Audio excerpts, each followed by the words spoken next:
Le rite français, c'est l'un des plus anciens rites maçonniques. Son histoire commence à la fin du XVIIIe siècle, quand le Grand Orient de France fixe officiellement les rituels des 3 premiers grades, en 1785. Quelques années plus tard, les hauts grades sont à leur tour codifiés, formant un ensemble cohérent de 7 degrés. C'est la naissance du rite français. En 1801, ces rituels sont publiés sous le nom de régulateur du maçon et régulateur des chevaliers maçons. 2 siècles plus tard, des frères comme René Guilly et Edmond Mazet redonnent vie à cette tradition à la Grande Loge nationale française.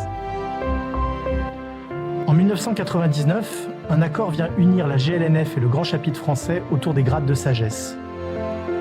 Mais d'où vient le nom rite français ? Il n'existait pas à l'origine. Il apparaît vers 1800 pour se distinguer du rite écossais, plus mystique.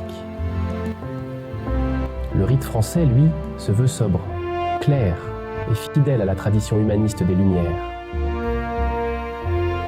C'est un rite sans doctrine secrète, fondé sur 2 idées simples.